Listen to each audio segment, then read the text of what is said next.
한양대 좀 잘하죠, 그죠? 예. 점점 희망적인 요소들이 나타나고 있는 것 같아서 기쁘고 감사합니다. 수도 좀 늘어났고 찬양도 용기 있는 찬양, 힘 있는 찬양 해주었고 생동감 있는 찬양 해주었고 그 어려운 하모니를 잘 이루네요. 아주 멋진 찬양을 하나님께 올려드려서 우리 모두도 기쁘고 은혜롭습니다. 오늘 저녁에 말씀의 제목은 제발 방식 좀 물어봅시다. 제발 방식 좀 물어봅시다 라는 제목으로 말씀을 나누겠습니다. 오늘 본문 말씀을 보면 이 방식에 대한 어떤 문구도 없고 내용도 없는 것 같아요. 그런데 영성의 대가라고 할 수 있는 유진 피터슨이 쓴 그 성경, 그분이 이제 성경을 읽다가 자기에게 부딪혀온 내용으로 성경을 구절구절 같이 써나가는 거예요. 알기 쉽게. 그런데 그분이 쓴 그 성경을 보게 되면 메시지라고 하는 그 성경을 보게 되면 너희 안에 이 마음을 품으라 곧 그리스도 예수의 마음이니 이 구절을 오늘 저녁 읽질 안 했죠, 그죠? 한번 5절을 같이 읽도록 해보겠습니다. 시작.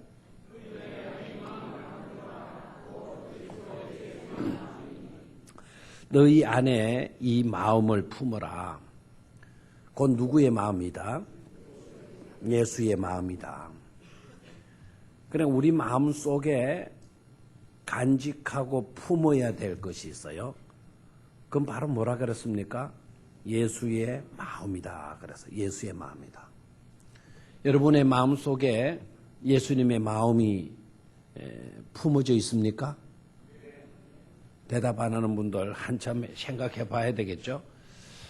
여러분의 마음 속에 예수님의 정신, 예수님의 마음이 들어 있습니까? 대답은 쉽게 잘했습니다. 그런데 예수님의 마음을 품었다면, 예수님의 정신을 품었다면 중요한 거는 예수님의 마음을 가지고 예수님의 정신으로 우리가 살아야 되잖아요. 그렇죠? 예수님의 정신으로 예수님의 마음으로 여러분 살아가고 있습니까? 아까보다 훨씬 대답이 적어졌네요. 품고는 있으나 그 마음으로 우리가 살아가고 있지는 못하고 있죠. 어느 정도까지는 미치는 것 같아요.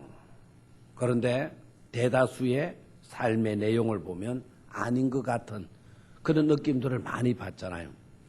그래서 유진 피터슨이 쓴 메시지라고 하는 그 책을 보면 이 부분을 이렇게 해놨습니다. 용서하십시오. Rethink of yourself. rethink하다. think는 생각한다. re라는 말은 다시라는 뜻이거든요. 다시 생각해봐라. 너 자신에 대해서 다시 생각해봐라. Think about the way Jesus Christ라고 되어 있어요. 예수 그리스도의 방식에 대해서 think about 해라.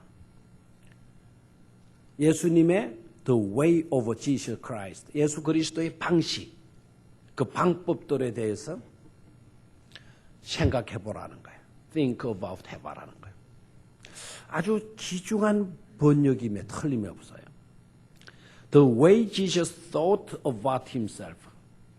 예수님께서 생각했던, 예수 그리스도 자신에 대해서 생각했던 그 방식, 예수님이 생각하셨던 그 방식, 그것들에 대해서 think about 해라.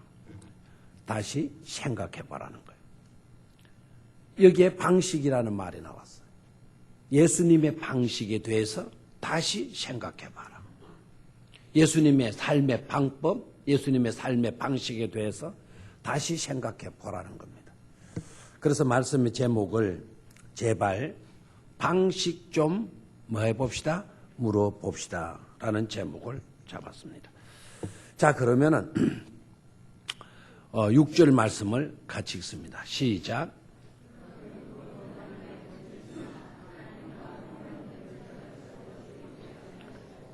자, 좋습니다. 거기까지. 자, 예수님은 근본은 뭐였습니까? 하나님. 하나님과 똑같은 본체였다는 거죠.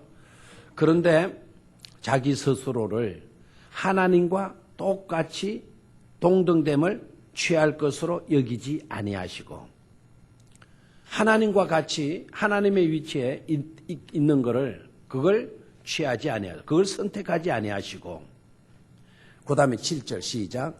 오히려 자기를 비워 종의 형체를 가지사 사람들과 같이 되셨고 그 부분 우리가 잘 알고 읽은 내용인데요.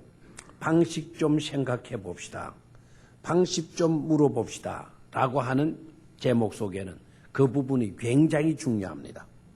오히려 자기를 비워서 어떤 형체를 가지셨다는 겁니까? 종의 형체를 가지셨다. 종의 형체를 가지셨다. 이렇게 되죠. 종의 형체. 근데 하나님의 모습으로 나타나는 것이 아니고 어떤 모습으로 나타나고 있다? 종의 모습으로 나타나고 있다.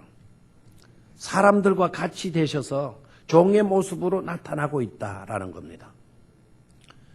여러분, 어떤 사람이 하나님을 보았다는 거죠. 어떻게 하나님을 보았으면 하나님이 어떻게 생기셨습니까? 라고 물으면 엄미하신 하나님으로. 이제 진짜 하나님을 뵈는지 안 뵈는지 헷갈릴 정도로 머리가 하얗게 세우고 수염이 하얗게 늘어지고 그리고 하얀 두루마기를 입고 손에 뭐를 쥐고 큰 지팡이를 쥐고 있는 그런 하나님을 보셨다는 거예요. 옛날에 선비죠. 옛날에 도사들이죠. 도사들. 그런 하나님 뵀다는 거예요. 그런데 오늘 예수님의 모습은 그런 하나님의 모습입니까? 아니다 이거예요. 어떤 모습으로 나타났다고요? 종의 모습으로 나타나고 있는 거예요. 섬기는 종의 모습으로. 오늘 1, 2, 3, 4 남성교회 여러분들 우리가 하나님께 헌신을 해야 되는데 헌신의 내용, 헌신의 모습이 어떠해야 할 것입니까? 폼 잡고 무게 잡고 아주 엄미한 그와 같은 모습으로 우리들의 모습이 나타나고 있다고 한다면 주님과는 거리가 멀어요. 주님과는 거리가 멀어요. 우리는 하나님이 아니면서도 우리는 그와 같은 모습을 지니려고 하는 경우들이 너무나 많아요. 주님의 삶과는 거리가 멀어요. 주님의 삶의 방식은 하나님이시면서도 하나님과 동등됨으로 여기지 아니하시고 오히려 자기를 비워서 어떤 모습을 가지셨다? 종의 형체를 가지셨다. 종의 모습을 가지셨다. 이렇게 말씀을 하고 있는 겁니다. 종은 여러분 뭐 하는 데 있는 것입니까? 종은 말하고 있어요? 종은 말하고 있는 겁니까? 앉아서 양식이나 축을 내고 앉아서 놀이나 하고 앉아서 그냥 한가하게 지내는 그와 같은 일을 하는 사람들이 종입니까? 아니죠. 종은 뭐 하라고 있는 겁니까? 일하라고 있는 거예요. 일하라고. 여러 가지 나타낼 수 있는 용어들이 많고 단어들이 많이 있고 이름들이 많이 있을 수 있지만 그런 많고 많은 이름들 가운데 어느 하나를 선택하지 않고 종의 형체를 취하시고 종의 모습으로 나타나셨다. 이 종이라고 하는 단어를 쓰신데 우리는 유의를 하셔야 합니다. 당시의 종들은요, 자기의 것이 아무것도 없어요. 자, 이름도 자기 이름이 아니에요. 자기가 아들을 낳아도 자기 아들이 되지를 못합니다. 다 누구의 소유입니까? 주인의 것이에요, 주인이. 쓸모 있으면 주인이 그걸 데려다 씁니다. 그러나 병들고 힘없어지고 늙어지고 하게 되게 되면 두어봤자 제대로 일을 하지 못하게 되면 주인이 내다 팝니다. 팔아도 이거는 똥값으로 팔려나가요. 제대로 일을 할 수 있어야 좀 팔아도 비싸게 돈을 받을 수가 있는데 제대로 일을 못하는 그런 종이다 보니까 이거 헐값으로 그냥 싸게 팔아버리는 거예요. 다시 한번 예수님이 어떤 모습을 지니셨다? 종의 모습을 지니셨다. 종은 뭐 하라고 있는 존재이다? 일하라고 있는 존재이다. 우리 주님은 섬기기 위해서 이 땅에 오신 줄로 믿습니까? 섬기기 위해서. 그럼 누구를 섬기기 위해서 이 땅에 오셨느냐? 사람과 같이 되셨다라는 것은 누구 섬기려고 오셨다는 거죠? 사람 섬기려고 오신 줄로 믿습니까? 사람 섬기려고. 바로 우리들, 아무것도 아닌 우리들을 좋게 하기 위하여서 예수님 스스로는 하나님의 위치를 버리시고 어떤 모습으로 오셨다? 일하고 섬기는 종의 모습으로 오셨다라는 겁니다. 예수님이 그러하시다고 한다면 우리들의 모습이 어떻게 나타나야 되겠습니까? 어떤 모습으로? 큰 소리로 대답하세요. 어떤 모습으로 나타나셔야 되겠어요? 종의 모습으로 나타나야 될 줄로 믿습니다. 어떤 모습으로 나타나자? 종의 모습으로. 그러니까 나의 모습에서 항상 어떤 모습이 눈에 띄어야 되는가 하니까 일하는 모습이 나와야 돼요. 섬기는 모습이 나와야 돼요.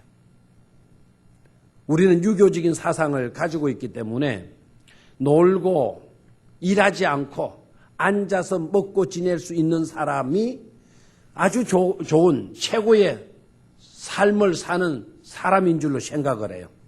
유교적인 생각입니다. 편하게 살려고 하는 그런 마음들을 먹게 되어지면 그건 유교적인 사고이지 기독교적인 사고가 아닌 것임을 깨달아야 돼요. 예수님께서 선택하신 방식, 예수님께서 선택하신 방법은 일하는 방법이었어요. 종으로서 섬기는 그런 방법을 예수님이 선택하셨다라는 겁니다. 그럼 우리들이 선택하는 게 뭐냐 이거죠. 우리들이 선택하는 게 뭡니까? 우리들이 선택하는 내용들을 보게 되면 노는 거예요, 주로. 일하더라도 일하는 것을 팽개치고 노는 것을 우리는 우선적으로 행할 때가 굉장히 많이 있죠. 주님의 방식과는 거리가 멀다 이거예요. 여러분 마태복음을 읽어보게 되면은요. 마태복음 25장 내용을 읽어보면 마지막 심판 때의 정황을 하나님 보좌 앞에서 일어나게 될 심판의 모습을 재판 법정의 모습을 소개해 주고 있어요. 마태가. 거기 보면 먼저는 지혜로운 여자와 무지한 어리석은 여자의 비유를 하고 있어요. 5처녀 비유, 10처녀 비유에서 5처녀는 지혜로웠다, 5처녀는 어리석었다. 그 비유의 말씀을 해요. 천국 법정에서 일어날 그와 같은 일들이죠. 그래서 준비된 자는 여유를 가지지만 준비되지 못할 때는 그때는 당황해가지고 어쩔 줄을 모르는 그와 같은 광경을 그려주고 있어요. 두 번째는요. 충성된 종의 이야기를 하고 있어요. 달란트 비유가 나오죠. 5달란트, 2달란트, 1달란트 비유가 나와요. 그래서 열심히 충성스럽게 일한 사람들은 칭찬을 들어요. 그런데 일하지 않고 게으름 피웠던 1달란트 받은 사람들은 책망을 들을 뿐만 아니라 그냥 꾸지름 정도가 아니라 바깥 어두운데 내 던져버리라고 이야기를 해요. 그래서 버림을 받는 비극적인 상황을 우리에게 그려주고 있어요. 이 재판석 때 마지막 재판석 때 일어날 광경을 우리에게 보여주고 있는 겁니다. 저와 여러분들은 크든 작든 간에 우리들에게 주어진 직분들에 충성할 수 있어야 될 줄로 믿습니다. 그래야 칭찬 들어요. 그래야 있는 자가 더 받게 되는 그와 같은 축복을 우리가 누릴 수가 있는 것이죠. 세 번째 비유가 바로 뭔가 하니까 세 번째 비유는 양과 염소와의 비유예요. 여러분 그 비유를 유의하셔야 돼요. 오른쪽에는 뭐가 놓여져 있습니까? 양이 놓여져 있고 왼쪽에는 뭐가 놓여져 있습니까? 염소가 놓여져 있어요. 낮에도 말씀을 드렸지만 양은 바보입니다. 염소는 똑똑한 친구예요. 친구라 해서 미안합니다만은 똑똑하다. 지 잘난 맛으로 사는 존재가 염소예요. 염소는 너가 존재하지 않아요. 염소는 항상 자기만이어야 된다 그래요. 그래서 염소는 2마리 모이면 뭐랍니까? 싸워요. 재수스거지 쓰네요. 이러네요. 둘이 있으면 어떻게 돼요? 라고 하니까 싸워요. 이러네요. 보신 것 같아. 에? 염소 쓴 놈하고 끼리 모이면 딱 앞발 들고 딱 째려보고 일시에 그대로 탁 내려오면서 들어박죠. 헤딩이에요. 헤딩. 팍팍 소리가 나요. 야 염소 대가리 그거 진짜 보통 아니에요. 그거. 딱 깜빡두고 일어나서 딱 째려보고 딱 하나 둘 셋 하는지 뭐 저것끼리 사인을 보내는지 일제히 같이 탁 내려서 들어박잖아요. 퍽퍽 소리가 나요. 퍽퍽 소리. 뭐 그걸 즐기는지도 몰라요. 이놈들은 모이면 뭐예요? 싸움을. 양은 특징이 뭡니까? 양은 때를 이루는 거예요. 양은 홀로 떨어져서 다니지를 못해요. 그렇게 되면 양들은 미련해가지고 쉽게 죽어버린대요. 그래서 양은 때를 지어 다녀야 돼요. 잘 때도 추우면 저것들끼리 몸을 부벼가면서 때를 이루어가 부벼가면서 체온을 유지하고 밤의 추위를 이겨낸다는 겁니다. 양 때는 개인 플레이가 없어요. 양은 때. 그래서 양이라는 말을 쓰게 되게 되면 그 뒤에 무슨 말이 따라와요? 때, 양때가 나와요. 염소 때라는 말은 잘 안 해요. 인화들은 늘 뭐예요? 개인 플레이, 지 잘났다는 것으로 사는 것이죠. 그런데 주님께서 비유로 말씀하시면서 양에 대해서는 칭찬을 해요. 염소에 대해서는 책망을 해요. 양에 대해서는 축복을 선포해요. 염소에 대해서는 저주를 선포해요. 그런데 그 내용을 잘 들여다보면 염소는 착했다. 죄를 적게 지었다. 양은 죄를 많이 지었다. 아니. 염소는 죄를 많이 지었다. 죄가 많으냐, 죄가 적으냐. 그 내용을 다루고 있지 않는 것을 볼 수가 있어요. 양은 잘 살았느냐, 못 살았느냐, 염소가 잘 살았느냐, 못 살았느냐. 그 잘 삶의 기준을 두고 거기에 대해서도 말씀하지 않고 있어요. 하나님의 심판대 앞에서 일어날 광경을 마태가 우리에게 보여주는 것이라 그랬죠. 심판대 앞이라고 그러면은 너 몇 가지 죄 지었어? 많이 지었어? 적게 지었어? 이걸 따질 것 같은데 죄를 많이 지었느냐 죄를 많이 짓지 않았느냐의 문제는 다루고 있지를 않다라는 거예요. 공부 많이 했느냐 공부 많이 하지 않은 그 문제도 안 다루었어요. 재산이 많으냐 재산이 적으냐 그 문제도 다루지 않고 있어요. 재판정인데요. 지금 하나님의 보좌 앞에서 일어나는 심판대인데요. 근데 죄도 다루지 않고 어떤 지식과 경험과 소유의 유무를 다루지 않고 다루는 것은 딱 한 가지예요. 소자에게 어떻게 행했느냐는 겁니다. 여기에 있는 작은 아이에게 어떻게 행했느냐는 것입니다. 아이 소름이 끼쳐요. 네가 만나고 있는 그 소자 아무것도 아닌 그 사람에게 네가 어떻게 했느냐. 그 사람에게 잘했다면 너는 양이다. 그 사람을 네가 무시하고 없인 여겼다면 너는 염소다. 왼쪽이다. 딱 판가름 한다는 거죠. 여기서 깨달아야 돼요. 우리는 종의 형체로 살아야 된다. 나의 모습에서 종의 모습이 나타나야 된다. 어떤 주인이나 군주의 모습이 아니라 어떤 모습이 나타나야 돼요? 종의 모습이 나타나야 돼요. 왜요? 예수님의 방식이 종의 모습으로 나타난 것이었으니까. 아멘입니까? 그래서 우리의 몸에 어떤 모습이 나타나자? 종의 모습이 나타나야 돼요. 종은 뭐 하라고 있는 것이다? 섬기고 일하는 데 있는 것이다. 그러면 보십시오. 어떤 일을 해야 되나는 거죠. 어떤 일을.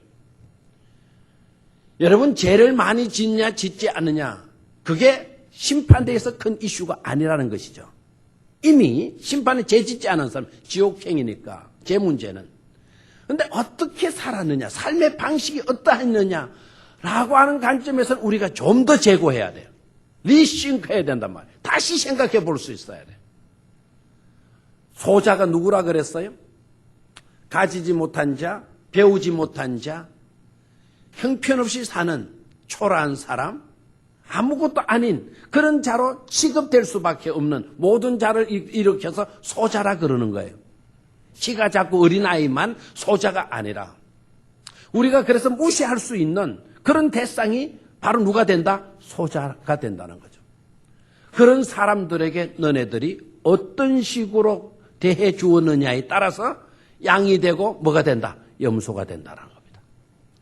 여러분 우리는 남을 섬기는 일을 잘할 수 있게 되기를 축원합니다.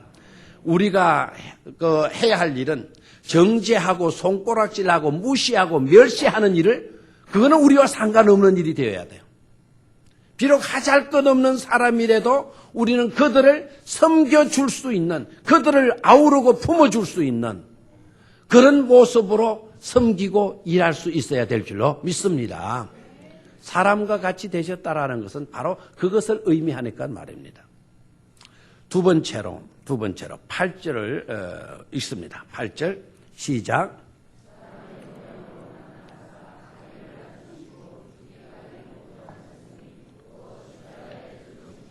아멘. 어떤 모양으로 나타났어요? 사람의 모양으로, 우리의 모양으로 똑같은 모습으로 나타나셔. 그리고 자기를 뭐 하시고 낮추시고 죽기까지 뭐 하셨다? 복종하셨다. 누구의 뜻에 복종하신 겁니까? 하나님의 뜻에 복종하셨다는 거죠. 그 복종의 내용이 뭡니까? 십자가의 마심이라, 죽으심이라.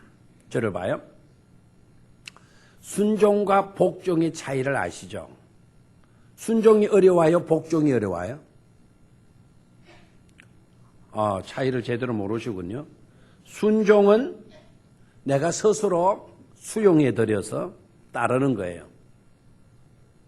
그러니까 순순히 내가 따르는 거예요. 복종은 뭡니까? 이거 나 하기 싫어요.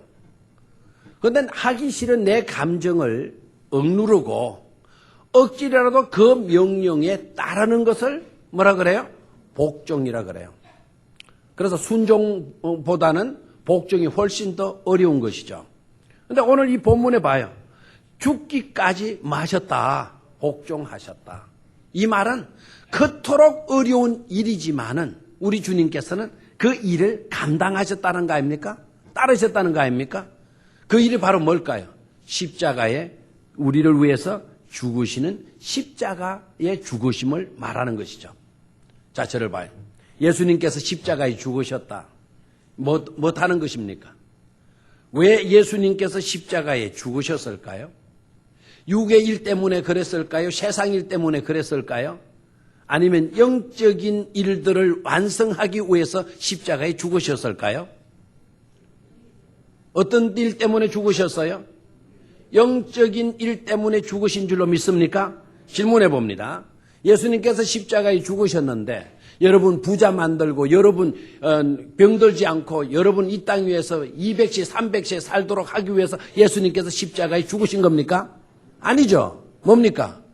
죄 가운데 빠져서 죽을 수밖에 없는 우리들, 저주를 받아서 영원 고통과 멸망 속에서 우리는 실험할 수 없는 밖에 없는 그런 우리를 뭐 해주시게 합니까? 구원해 주셔서 영원 무궁토록 살도록 영생의 복락을 누릴 수 있도록 하시기 위해서 예수님께서 죽으신 것 아닙니까? 그렇죠? 그래서 예수님께서 죽으신 것은 육의 일을 위해서가 아니고 영적인 것을 위하여서 십자가에서 죽으셨다는 사실입니다. 자, 그렇다면 오늘 우리가 헌신하면서 어떤 방식으로 살아야 되나 하는 것이죠. 어떤 방식으로. 두 번째 우리가 해답을 찾을 수가 있어요. 육의 방식이 아니라 뭐의 방식이다? 영의 방식이다 하는 거예요. 육을 위해서 사는 삶의 방법이 아니라 영을 위하여서 사는 방법을 우리가 터득할 수 있어야 된다 이겁니다. 제발 좀 방식 좀 물으십시다. 그런데 우리는 어떠합니까? 영의 방식을 영적인 일들에 대해서는 자꾸 우리는 손을 떼려고 합니다. 그와 같은 것에서는 우리가 편안하게 합니다. 반면에 세상적인 것들에 대해서 육의 일들에 대해서는 우리는 자꾸 비중을 크게 두려고 하고 그와 같은 것을 더 우리가 소원하고 갈취하려고 무던히 노력하고 애쓰고 있다라는 사실이에요. 예수님의 삶의 방식과는 너무나 정반대로 나타나고 있다 이겁니다. 제발 좀 방식 좀 물어봅시다. 내가 어떻게 살아야 잘 사는 삶일까 하는 것이죠. 목사님 전도가 너무 쉬워요라고 하는 이 책 어젯밤에 제가 구입을 했어요. 그리고 이 책을 어젯밤에 다 읽었어요. 읽다가 충격을 많이 먹었어요. 이분은 20명 남짓 모이는 교회에 29평 바닷가 29평 자그마한 교회에 부임을 해서 설립된 지 40년 된 교회인데 작년은 24명밖에 안 모이는 그런 교회. 학생과 청년들이 마루로 된 예배당에서 예배를 드리는 그런 가정, 그런 교회. 젊은 가정이 3가정밖에 안 되는 그런 교회에 있었던 상황을 소개를 해요. 전도사 때 이분이 전도사 때. 근데 내용 그대로 제가 읽어드릴까요? 한 달 정도 되었을 때 예배를 마치고 난 뒤에 남전도에 원래일을 한다 해서 남전도에 원래에 참석을 했다라는 거죠. 남전도에 원래일을 참석해 보니까 회원들이 해마다 사업 내용을 보고하는데 인원은 많지를 않고 전체 회원들이 해마다 3분의 1씩 나누어 돌아가면서 임원을 맡는다는 거죠. 그래서 서로 임원하려고 박치기는 안 하는 것 같아요. 돌아가면서 임원을 하니까. 과연 이 교회에서는 어떤 사업을 할까 관심을 가지고 참석을 했다는 거죠. 그런데 총무가 보고를 하더라는 거죠. 예년과는 달리 제가 그대로 읽어드릴게요. 예년과는 달리 이번 임원들은 선출되자마자 큰 꿈을 안고 5,000원씩 회비를 걷어 강아지 한 마리를 샀다. 지금 아무개 집사님 집에서 그 강아지를 몇 개월 동안 키우고 있는데 아주 잘 크고 있고 이제는 제법 통통하게 살이 쪄서 우리의 계획대로 될 것 같습니다. 라고 보고를 하더라. 총무의 보고가 마치자 모여있던 남전도 회원들이 박수를 치면서 잘 되었다고 격려해 주었다. 그 다음 보고사항은 뭐지? 이렇게 이제 마음을 가지고 기다리는데 그것이 아까 그 강아지 한 마리 키우는 거 그게 연간 사업의 보고 전부였다. 다른 일들은 하나도 없고 강아지 한 마리 사가지고 키우는 게 그게 전부였다. 도무지 믿을 수 없는 현실 앞에서 한참 동안 곰곰이 생각해봤다. 남전도의 1년 사업이 강아지 한 마리 키우는 것이고 지금 그 개가 토실 살이 쪘다고 모든 회원들이 좋아하며 박수를 치고 잘했다고 하는데 이게 도대체 무슨 일인가? 아무리 이해해보려고 노력해봐도 설명이 되지 않았다. 도저히 안 되겠다 싶어 총무 집사님께 물어보았다.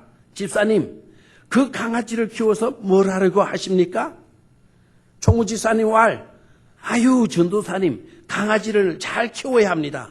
이번 여름에 우리 남전도회가 어느 폭포에서 부부 동반 친목 모임을 가질 예정이거든요. 그때 그 개를 잡아서 함께 먹고 교제하는 것이 원래 남전도회의 주요 사업입니다. 그 일을 위해서 회비를 걷어 강아지를 샀고 원래 때마다 강아지 얼마나 자라는지 보고하고 있습니다. 이해해 보려고 물었고 설명도 들었는데 막상 듣고 나니 오히려 머릿속이 더 복잡해졌다. 그래서 결론을 내렸다. 이 교회의 남전도회는 완전히 개판이구나. 이런 개판인 남전도회가 하나님의 교회의 주체가 되다니. 남전도회를 하려면 교회의 일을 맡을 수 있는 그냥 남성들의 모임 아닙니까? 고작 한다는 게 이런 것만 계획해가지고 이런 것만 추진하고 있는 이런 남성교회 교회의 주체가 되어지고 있다니 너무 가슴이 아프다는 거죠. 이대로 계속된다면 이 교회는 머지않아 망하겠구나. 예수님께서 피 흘려 세우신 교회, 하나님으로부터 귀한 직분을 맡은 남전도의 1년 사업이 고작 개 한 마리 사서 그 개를 잘 키워서 잡아먹는 것이란 말인가? 이런 남전도회가 존재하는 한 이 교회는 하나님의 능력과 역사는 임할 수 없다. 이런 남전도회는 없애버려야 하겠다. 개 한 마리 키우는 데에는 모두 관심을 집중하면서 영혼 구원에는 도무지 무관심한 남전도회 회원들이 참으로 답답하기만 하다. 이 책이 처음 부분에 나오는 내용이에요. 여러분 생각해 봐야 되지 않겠어요? 우리가 추구하는 삶의 내용이, 삶의 방식이 어떠하고 있습니까? 육을 위하는 것이 아직도 치중하고 있잖아요. 놀고 즐기자는 것에만 아직도 치중하고 있잖아요. 예수님은 죽기까지 복종하셔라도 영혼을 구원하시기 위해서, 우리를 구원하기 위해서 십자가까지도 지셨다고 하는데 우리는 아직도 육의 일에 치중하고 있어요. 예수님의 삶을 담기를 축원합니다. 육의 방식대로 살지 말고 이제라도 좀 정신 차려서 영의 일을 중히 여기고 영적인 일에 치중할 수 있는 우리 모두가 될 수 있기를 축원합니다. 로마서 8장을 좀 같이 찾도록 하겠어요. 로마서 8장.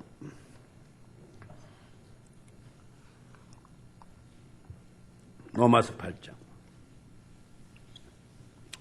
로마서 8장 5절.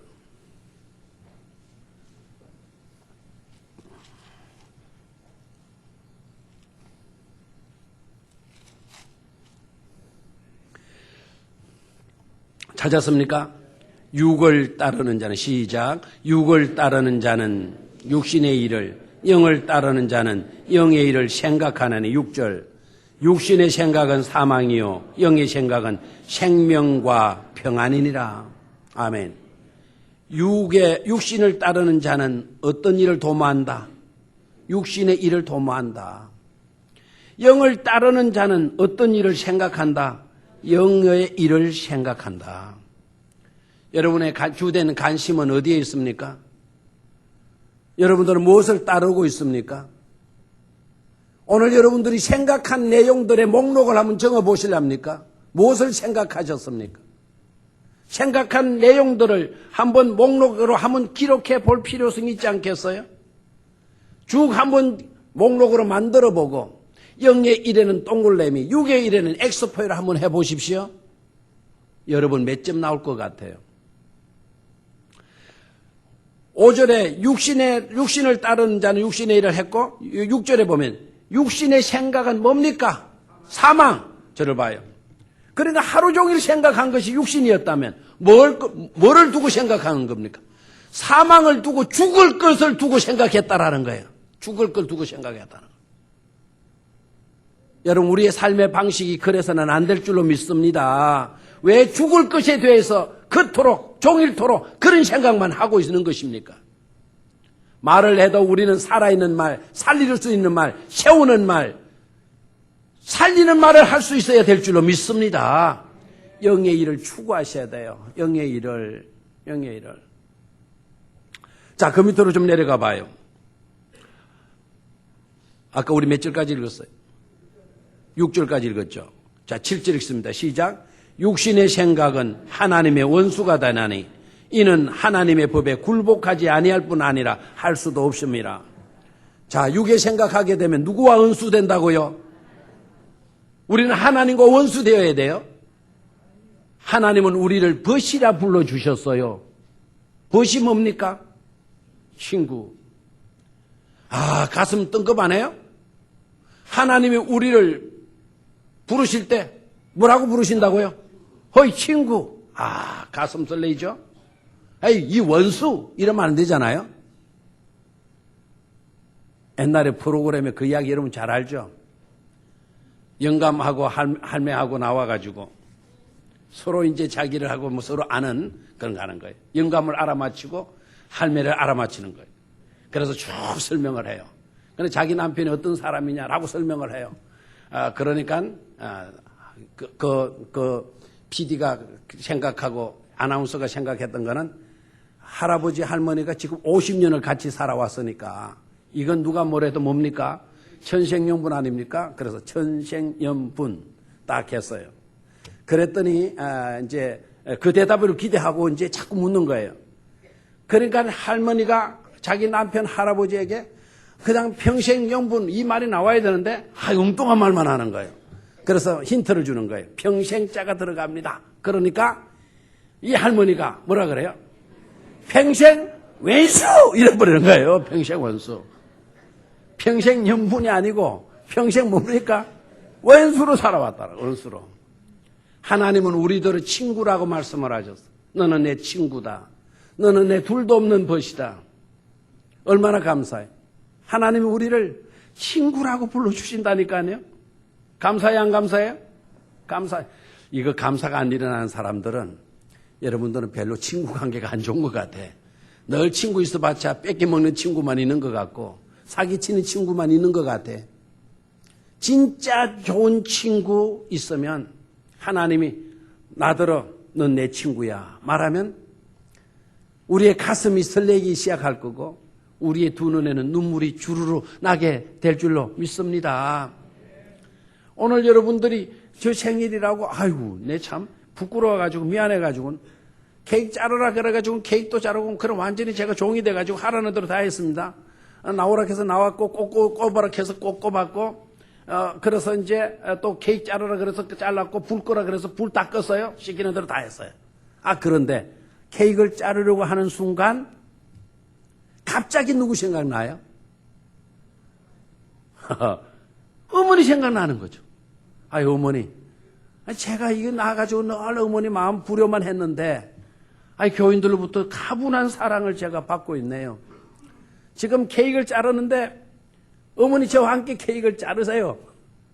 탁 그 말이셔요.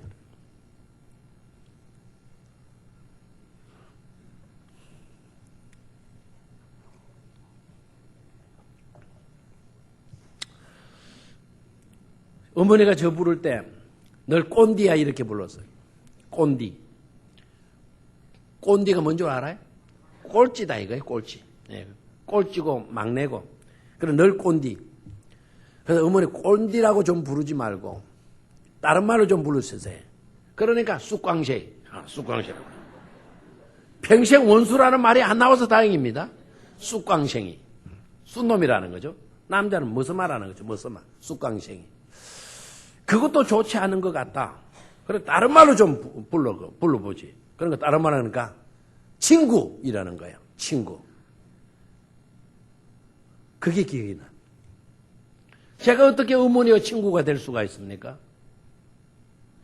내가 어머니 친구하자라고 덤벼들었다면 저는 불효자식입니다. 그런데 어머니가 자기의 모든 권위를 다 내려놓으시고 막내 아들인 저에게 뭐라고요? 친구라고 불러주시는 거예요. 얼마나 감사한지 몰라요. 그래서 저는 어머니 돌아가실 때까지 어머니에게 존댓말을 안 썼습니다. 왜 존댓말 안 썼는지 여러분 궁금하잖아요? 친구이기 때문에. 우리 형님한테 기싸대기도 맞았어요? 이 새끼야 건방지게. 엄마한테 자식아 이래라 저래라 이게 뭐냐 이게. 기싸대기도 맞았어. 그래도 형 나한테 그러지 마라. 내 버릇은 그런 게 아니고 엄마한테 내가 물어봤다. 엄마가 나더러 친구라 하더라. 친구. 형님은 그러면 친구한테 존댓말 써나? 내가 그랬어요. 똑똑했잖아요 제가. 존댓말 써나? 그러니까 형님이 아무 말도 안 하더라고. 근데 임마 남들이 볼 때는 남들이 볼 때는 그래도 엄마한테는 존댓말을 써. 창피스러워 죽겠다 자식아. 이랬어요. 그래서 남들이 왔어요. 어머니한테 존댓말 한번 해봤어요. 가슴이 철렁해요. 가슴이 떨어지는 것 같아. 아이고 안 되더라고요. 평상시 잘하시기를 바랍니다. 평상시. 하나님께서는 우리를 뭘로 불러주셔요? 친구로 불러주셔요. 그런데 우리는 늘 육의 생각만 하는 거예요. 육의 생각하게 되면 누구와 원수되는 거다? 하나님과 원수되는 거다 이거예요. 여러분 오늘 저녁에 우리 모두가 헌신해야 될 때인데 어떤 방식으로 어떤 내용으로 우리가 헌신을 해야 될까요? 지금까지 육이 좋으라고 하는 삶에 치중했던 삶이었다면 지금부터는 우리는 어떤 일에 영적인 일에 치중할 수 있어야 될 줄로 믿습니다. 그게 헌신 아니겠어요? 그게 육이 편하려고 살지 말고 좀 육이 편하려고 예배를 드려도 자꾸 육이 편하려고 편해지려고 여러분 예배 드리면 오히려 더 고통과 불안이 와요. 여러분 하나님과의 관계에서 어려움 속에서 하나님의 관계를 지키려고 하면 오히려 영적인 평안이 여러분의 영혼 속에 깃들게 되어진다는 사실을 깨닫기를 축원합니다. 하나님 관계를 소홀히 하면서 자꾸 편안을 추구해봐요. 그럼 나중에 내가 이래 믿어도 되겠나? 내가 신자일까? 불안해지기 시작한다니까요. 예배를 드리기 위해서 하나님과의 바른 관계를 맺기 위해서 매를 맞아가면서 핍박을 받아가면서 손해를 봐가면서 예배에 신경 써봐요. 예배 자리가 없어서 서서 예배를 드리더라도 나는 서서 예배를 못 드려. 나는 거기 안 다닐 거야. 그러지 마시고 서서라도 예배를 드리세요. 육은 불편할 때 할지라도 그러라도 예배를 드려야 영적인 평안이 여러분의 심령 가운데 날개를 접고 깃들이게 되어질 줄로 믿습니다. 우리는 그것을 추구해야 돼요. 이 책에 나온 이야기 중간 부분 뒷부분인데 참 여기에도 이분이 대단하다 싶기도 하고요. 24명 모이는 교회에 부임해가지고 10년 만에 2,000명 모이는 교회를 만들었다는 거죠. 네? 우리 교회도 그런 역사가 일어나야 될 줄로 믿습니다. 그리고 말도 저 부산과 경남, 김해, 창원 이 경계선에 시골 벌판에 교회당을 지었다라는 거. 그 마을의 전체 주민이 300명밖에 안 된다는 거죠. 전체 주민이 300명밖에 안 되는데 모이는 숫자는 얼마라고요? 2,000명. 아무도 안 놀래요. 하여튼 우리 교인들은 놀라지 않기로 유명한 교회예요. 놀래야 될 때 놀라지 않은 것도 그거 병입니다. 이 진단받아야 돼요, 이거. 아니, 주민 전체가 300명 모이는데, 300명밖에 안 되는데, 얼마 모여요? 2,000명. 대단하잖아요. 대단하죠. 근사 임직을 마친 다음 임직자들을 불러 모아놓고 이야기했다. 근사 직분은 너무나도 중요한 사명이다. 세상에서 대통령이 되는 것보다 하나님께서 주신 이 직분이 더 중요합니다. 그러니까 새벽에도 나오셔서 저와 교회를 위해서 기도해 주십시오. 또 새신자들을 부지런히 신방하고 결석자들을 부지런히 신방하고 위로해 주시기 바랍니다. 그렇게 했대요. 그런데 한 근사님이 말이죠. 목사님이 그렇게 교육을 해도 전혀 따라주지를 않는 거예요. 안 됐겠다 싶어가지고 목사님이 다시 교육을 시켰습니다. 근사님이란 직분이 얼마나 중요한지 아십니까? 만왕의 왕이신 하나님이 주신 직분입니다. 그러니 근사님이 교회를 위해서, 이 젊은 목사를 위해서, 교인들을 위해서 기도해 줘야 하는 것 아닙니까? 근사님이 기도하지 않으면 되겠습니까? 그랬더니 한 분의 그 근사님이 목사님 바빠서요. 뭐가 그렇게 바쁘십니까? 라고 물으니까 이 근사님의 답변이 자기 아들이 부산에 법원 앞에 주차장 하는데 그 일을 도와주다 보니까 제가 시간이 안 나가지고 지금 하지 못하고 있는 것이라고 말을 하더라는 겁니다. 그래서 근사님, 그 일은 아들이 알아서 할 거니까 아들 알아서 하도록 놔두고 근사님은 교회에 와서 신방하시고 기도하십시오. 그랬더니 근사님이 네, 이러면 좋을 건데 그래도 목사님 너무 일이 많아서 라고 하더라는 거죠. 근사님이 도와주지 않으면 그 사업을 할 수 없다니까 하나님께서 얼마나 귀한 직분을 근사님이 주시는데 이렇게 신앙생활을 하십니까? 근사님도 하시지 않습니까? 세월이 얼마나 금방 지나갑니까? 제발 전도도 하고 제대로 신앙생활을 하십시오. 그랬더니 근사님이 알겠습니다. 대답하고는 한멍쳤어요. 똑같은 방식으로 한 번도 나오지 않더라는 것이죠. 그래서 이 목사님이 한번 알아봤다라는 거예요. 진짜 근사님이 부산에 아들 문제 때문에 가는가.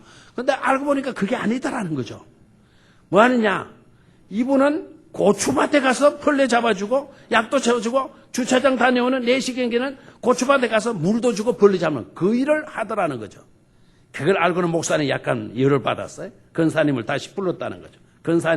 근사님의 직분은 제대로 하지도 못하면서 고추밭은 날마다 가신다면서요? 고추 농사 때문에 그렇게 바쁘신 것이라면서요? 고추가 뭐라고 그렇게 중요하게 생각하십니까? 아들이 근사님한테 농사 지으라고 합니까? 아이고 목사님, 아이들은 농사 지지 말라고 합니다. 하지만 제가 아이들을 위해서 할 수 있는 것이 뭐 있습니까? 고추밭 이거 잘해서 나중에 고춧가루 만들어주고 고추장 담아서 주는 것이 제 낙이에요, 낙. 그 목사님이 하나님의 일에는 관심이 없고 자녀들에게만 관심이 있습니까? 근사님 복음 전해서 영혼을 구하는 것이 낙이지 어떻게 그런 것들이 낙이 됩니까? 젊은 자녀들은 근사님이 고추를 주지 않아도 알아서 다 좋은 거 사 먹습니다. 근사님이 농사 지어봐야 소용없습니다. 자녀들도 하지 말라고 하는데 뭐하러 하십니까? 이렇게 설득을 한 거예요. 그런데 그렇게 설득해도 근사님의 마음이 안 바뀌는 거예요. 한 번도 나와서 신방하지 않고 기도도 나오지 않는 거예요. 날이면 날면 어디 가요? 고추밭에 가는 거예요. 9월 중순 어느 토요일 하루는 새벽에 기도하는 가운데 목사님에게 이런 생각을 하나님이 주시다라는 거예요. 네가 진짜 하나님의 종이라면 그 권사를 그대로 두면 안 된다. 고추밭을 다 뽑아버려라. 하나님 응삼을 주다. 하도 근사님의 고추밭에 신경을 쓰니까 그런 마음이 드는 것 같아서 처음에는 그런 감동을 주어도 접었다는 거예요. 다시 기도하는데 기도하면 기도할수록 자꾸만 하나님께서 그 감동, 그 마음을 주셨습니다. 심지어 설교 준비를 할 때에도 고추밭 생각이 떠나질 않았습니다. 고추밭을 왜 그냥 두느냐? 그 고추밭을 뽑아버려라. 하나님이 주시는 음성 같아. 어떻게 하지? 고민하다가 9월 중순 참으로 더운 여름 사람들에게 근사님의 고추밭이 어디에 있는지 물어서 찾아가 봤다. 정말 소문대로 고추 농사가 참 잘 되었다. 옆에 고추밭이 몇 개 더 있었는데 눈으로 봐도 최고로 잘 되었다. 고추가 하나 둘 빨갛게 익어간다. 이 고추밭을 없애야 하겠구나. 농사짓는 장모님에게 전화를 걸었다. 집에 혹시 농약 파라치온 있습니까? 목사님이 어디 쓰시려고 그것을 찾으십니까? 쓸 데가 있습니다. 파라치온은 있는데 농약이죠. 확 목묻게 하기 위해서 농약을 쳐버린다는 거죠. 파라치온은 있는데 분부기가 없어서 쓸 수 없습니다. 뭔가 낌새가 이상했는지 장로님이 돌려 거절을 하셨습니다. 목사님 성격을 알아가지고. 그럼 벌초할 때 쓰는 제촉이 있습니까? 목사님 그건 도대체 어디에 쓰시려고 그러십니까? 쓸 데가 있습니다. 원체 일을 잘 저지르니까 장로님이 걱정이 되시는가 보다. 그래도 없다고 날이 부러져서 쓸 수가 없다고 이야기하는 거예요. 하는 수 없이 근방에 사는 집사님 집에 가서 낫을 하나 빌렸다. 그 낫으로 고추들을 모조리 베어버릴 작정이었다. 한두 개 해보는데 고추마다 고추대를 얼마나 단단하게 세우고 줄로 묶어 놓았는지 뜻대로 되지 않았다. 여간 힘이 든 것이 아니다. 얼마나 더운지 우통을 벗어 던지고 손으로 뽑기 시작했다. 밭이 단단해서 뽑는 것도 쉽지 않다. 있는 힘을 다해서 뽑아서는 저 멀리 던져놓고 또 봐서 던져놓았다. 2-3시간쯤 했을까. 손에 물집이 잡히고 무엇보다 땀이 비오듯 하는데 더워서 더 이상은 못하겠다. 힘도 없고 손도 아프고 중간 3분의 1 정도 남겨두고 집으로 돌아갔다. 집으로 돌아가는 길에 그 근사님 딸에게 전화를 걸었다. 집사님, 오늘 제가 어머니 고추밭에 가서 고추를 다 뽑았습니다. 어머니가 보시고 누가 뽑아냈냐고 물으면 제가 했다고 말씀드리십시오. 토요일이라 어느 때보다 주차장에서 빨리 온 근사님이 서둘러 옷을 갈아입고 어디로 갔다? 고추바로 갔다. 가서 보니 고추가 다 뽑혀있다. 얼마나 놀라운 일인가. 아무리 생각해도 근사님은 고추를 뽑은 적이 없으니까 당신 고추밭이 아닌 줄 알고 다시 집으로 돌아갔다. 집에 와서 곰곰이 생각해보다 이상하다. 다시 고추밭으로 갔다. 가서 보니 자기 고추밭이 맞다. 나하고 원수진 사람이 아니라면 누가 이런 일을 했겠는가? 누가 다 지어놓은 농사를 이렇게 만들었는가? 다리가 후들거려서 서 있을 수조차 없다. 겨우 기운을 차리고 다니면서 동네 사람에게 묻는다. 누가 우리 고추밭 뽑는 거 봤냐? 아는 사람이 없다. 답답한 마음에 딸에게 전화를 걸었다. 오늘 누가 우리 고추밭에서 고추를 다 뽑아놨는데 니는 누가 그러는지 아냐? 딸에게 묻었어요. 어머니 목소리를 들으니 얼마나 흥분했는지 말까지 듣듬는다. 딸도 겁이 나서 엉겁기를 모른다고 했단다. 근사님은 오늘 오후 내내 밥도 먹지 않고 앉았다 일어섰다 또 앉았다 일어섰다 한다. 그 사이 딸이 집사님들 몇 분에게 부탁을 해서 밭에 가서 빨간 고추를 따왔다. 엄마를 진정시킨다. 엄마 진정하세요. 죽여. 이게 다 이렇게 하면 끝도 없다. 이게.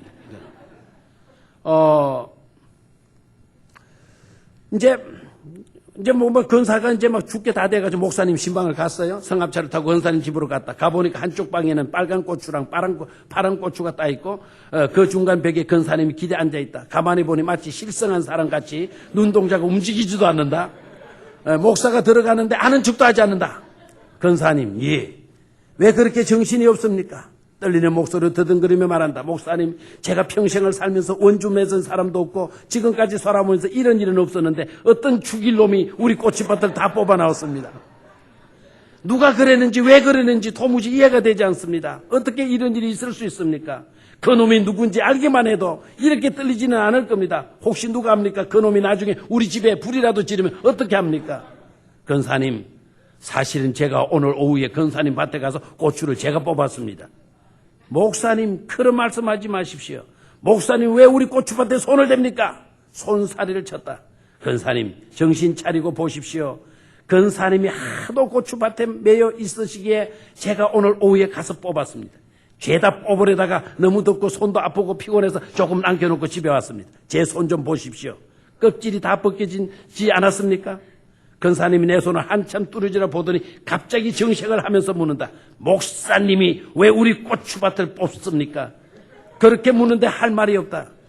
잠시 생각 후 근사님에게 다시 물었다. 제가 하나만 물어볼 터이니 대답해 보십시오. 근사님 말 해보이소. 목사님께서 근사님은 지금까지 수십 년 예수님을 믿고 근사님까지 되셨는데 예수님이 우리를 위해서 내 죄를 위해서 십자가에서 죽으신 것이 너무나도 감사해서 감격한 적이 있습니까? 주님은 마지막까지 정인이 되라고 하셨습니다. 모든 족속으로 제자를 삼으라고 하셨습니다. 온 천하에 다니며 복음을 전하라고 하셨습니다. 그런데 그 말씀을 생각하고 지킨 적이 있습니까?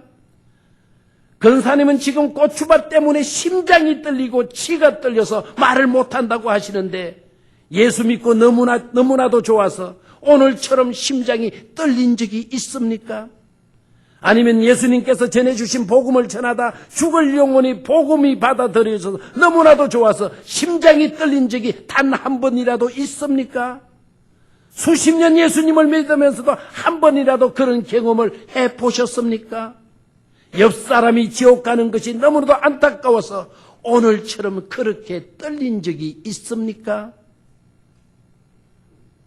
이런 질문을 던졌다. 권사님이 가만히 눈을 감고 권사님 옆에 목사님도 가만히 눈을 감고 앉아있어. 7분 정도 시간이 흘렀다. 권사님이 내 앞에 무릎을 꿇는다. 목사님, 제가 너무 잘못했습니다. 이 고추가 뭐라고? 이 고추가 뭐라고? 지금까지 여기에 이렇게 온갖 정성을 쏟았는지 모르겠습니다. 그 시간 하나님께서 권사님의 마음을 만지셔서 비로소 뭐가 중요한지 깨닫게 하신 것이다. 고추를 100건 농사 지으면 못합니까?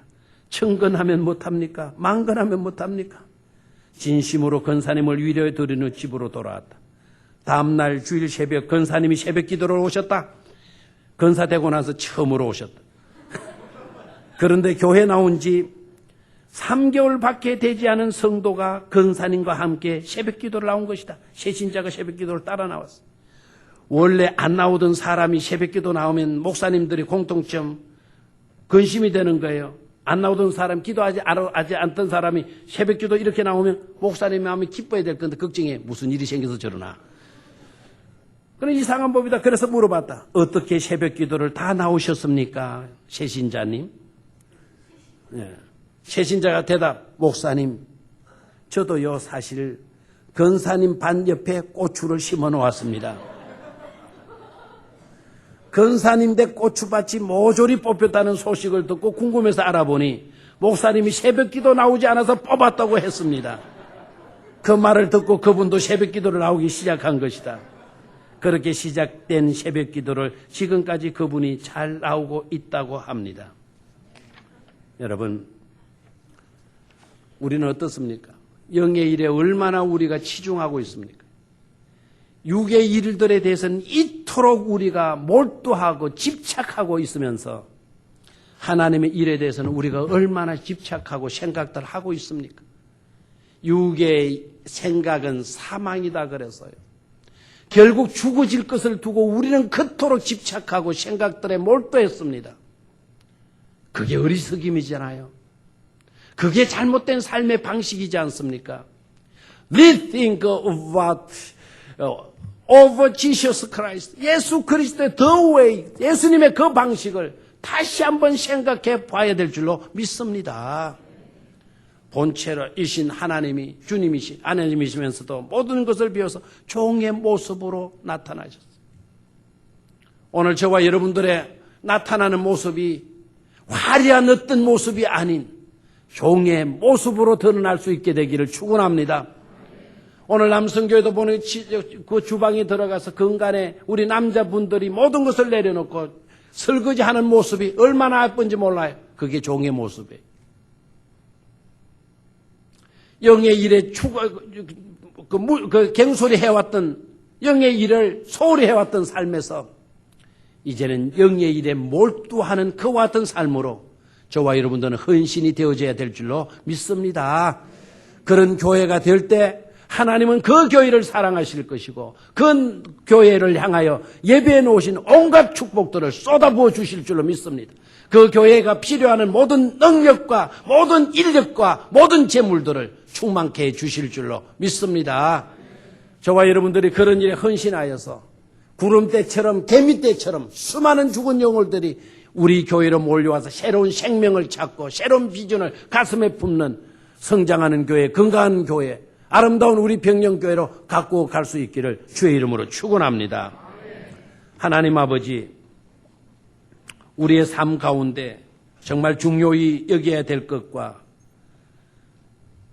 그렇지 않아도 될 일을 구분할 수 있는